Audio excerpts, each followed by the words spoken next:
युवावस्था के मित्र परामर्श के हैं और वृद्धावस्था में तो वही है जो हमारे साथ बच जाते हैं। थोड़ी थोड़ी मित्रता बनी रहती है, लेकिन सर्वप्रथम ये मित्रता बहुत प्रगाढ़ हो जाती है यदि वह युवावस्था या बाल्यावस्था से हो तो। किंतु आप लोगों की अभी अर्चना जी की बात इन्होंने बताई, कविराज ने, बहुत अच्छा लगा। मार्कंडेय पुराण अभी हम पढ़ा करके फुर्सत हुए।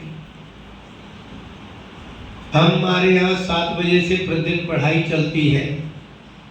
वाल्मीकि रामायण, रामचरितमानस, योग वासिष्ठ रामायण अभी चल रही है। महाभारत 1 लाख श्लोकों का है। हम 15-16 ऐसे 70 साल के भी मुमुक्षु जुड़े हैं। कुछ रिटायर प्रधानाचार्य जी हैं, हमारे पटेल साहब पीछे बैठे, ये प्रतिदिन जुड़ते हैं। कौशल है, वो भी जुड़ते हैं। हम लोग का संकल्प है कि शरीर रहे तब तक कम से कम महाभारत 1 लाख श्लोकों का तो पूरा कर ही है। आपके पीछे कुछ लिखा है, आप पढ़ रहे हैं। असतो मां सदगमय, इसमें अशुद्ध संस्कृत लिखी है। संस्कृत का ज्ञान सबको नहीं होता, लेकिन संस्कृत के बिना किसी की पूर्ति भी नहीं हो रही है। श्लोक बोलते हैं भगवान के आगे या कहीं नहीं। इसमें लिखा है सर्वप्रथम, इसमें जो माँ लिखा है, अब ये देखो 2 महात्मा बैठे हुए हैं संस्कृत के जानकार, मिश्रा जी और उनके बगल में वो महात्मा। यहाँ जो माँ लिखा है ये माम का माँ है, द्वितीया का एक वचन। माम कहिए तो असतो माम सदगम है, और लिखा है माँ। वैसे तो संस्कृत में माँ का अर्थ निषेध ही होता है। क्लेव्यम मास्मगमः पार्थ, गीता में। तो यहाँ माम का माँ है, असत और सत। जब आपको किसी एक वस्तु का ज्ञान होता है तो शुद्ध का ज्ञान हो जाए तो आप दुकान में जाके कहते हैं भाई हमको खराब चीज नहीं देना। इसका मतलब है कि आपको अच्छे का ज्ञान है। तो अगर आपको अच्छे का ज्ञान है तो निश्चित ही है कि आप खराब वस्तु नहीं ले सकते। ठीक है ना। अब आपको असत का ज्ञान है। असत का अर्थ होता है, भगवान ने एक बहुत गजब बात गीता में कही, ना भावो विद्यते सतः। जो सत वस्तु होती है उसका कभी अभाव नहीं होता। जो है तो है, और जो नहीं है उसको असत कहते हैं। बड़े आश्चर्य की बात है कि जो होता है उसको सत कहते हैं। अस्तिति सत, जो सदा विद्यमान रहता है उसको सत कहते हैं, और जो है ही नहीं उसको कहते हैं असत। असत की विद्यमानता नहीं है। भगवान गीता में कहते हैं कि जो असत है वो होता नहीं, जो सत है वो कभी समाप्त तो होता नहीं। आप क्या लिख रहे हैं? वेद में क्या लिखा है? असत से सत की ओर ले जाओ, और असत का मतलब है जो होता ही नहीं है उसकी ओर से ले जाओ। जो वस्तु है ही नहीं वहां आप खड़े हो। जो वस्तु है ही नहीं, ना भावो विद्यते सतः, ना सतो विद्यते भावः। गीता में भगवान ने कहा कि असत का अर्थ होता है होता ही नहीं है। तो जो होता ही नहीं है वो नहीं होता। और ना भावो विद्यते सतः, और जो सत है वो सदा रहता है। उभयरपि दृष्टों तस्त्वनयो तत्वदर्शी भी, तत्वदृष्टा पुरुष दोनों को जानता है, जो है उसको भी जानता है और जो नहीं है उसको भी जानता है। जैसे ये माताएं बैठी हैं, इनके रसोई घर में क्या नहीं है ये भी इनको पता है और क्या है ये भी पता है।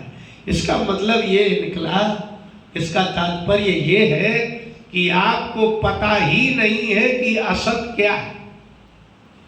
शुद्ध का पता चल जाए तो आप अशुद्ध नहीं खा सकते। अशुद्ध आप खा ही इसलिए रहे हो क्योंकि आपको शुद्ध का पता ही नहीं है।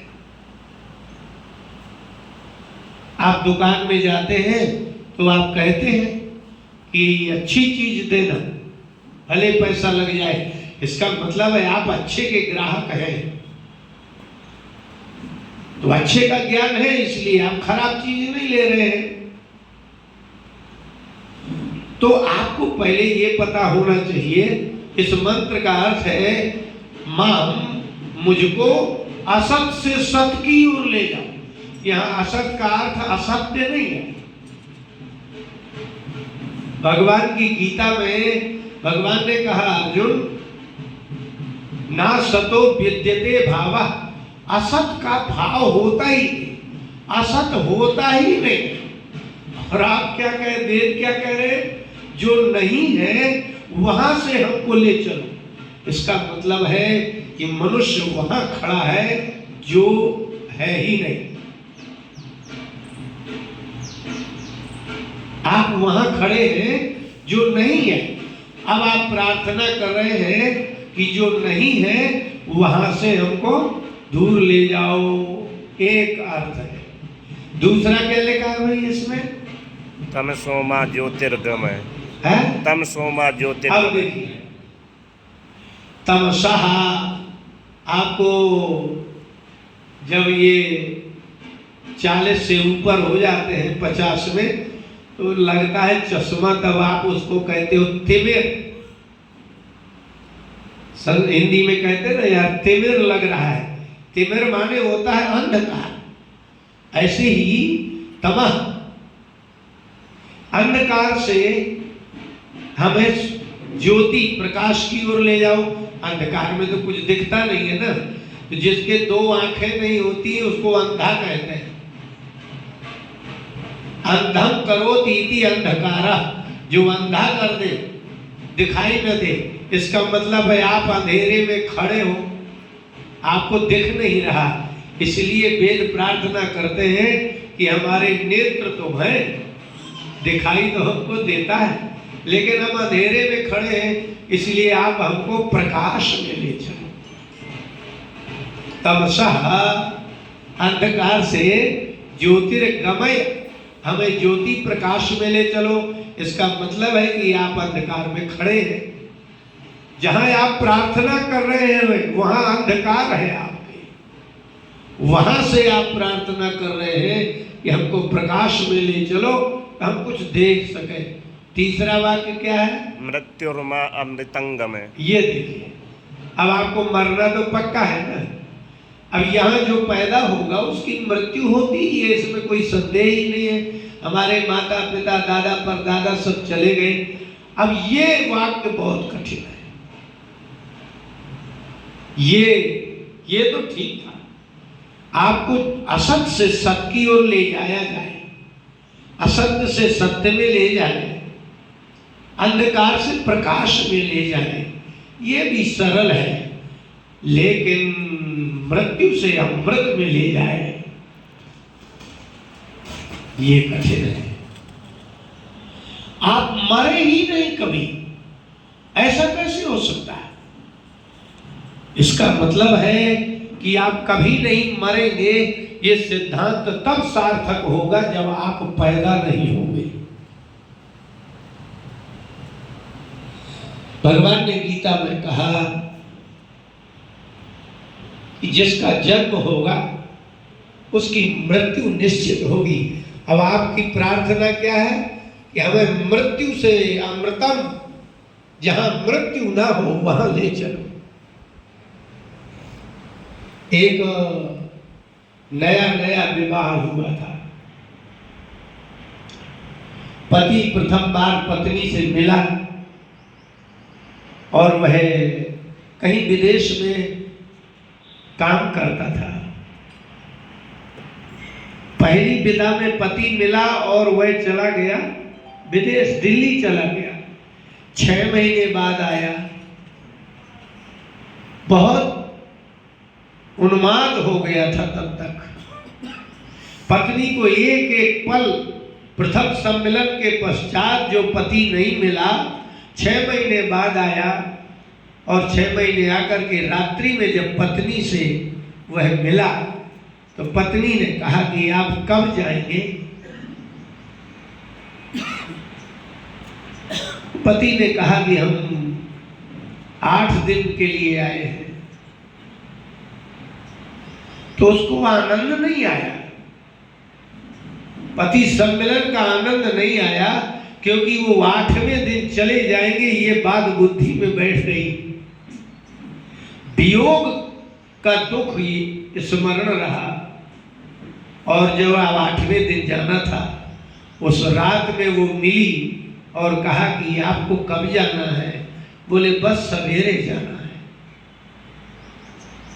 तब उस पत्नी ने कहा चल कंता उस देश में, चल कंता उस देश में जहां भोर कबहू नहीं होए। आप उस देश में चलो जहां सवेरा ही ना होता हो। क्यों? बोले इसलिए कि सवेरा होगा तो आप चले जाएंगे। तो आप हमें उस देश में ले चलो जहां कभी प्रातः काल ही ना हो।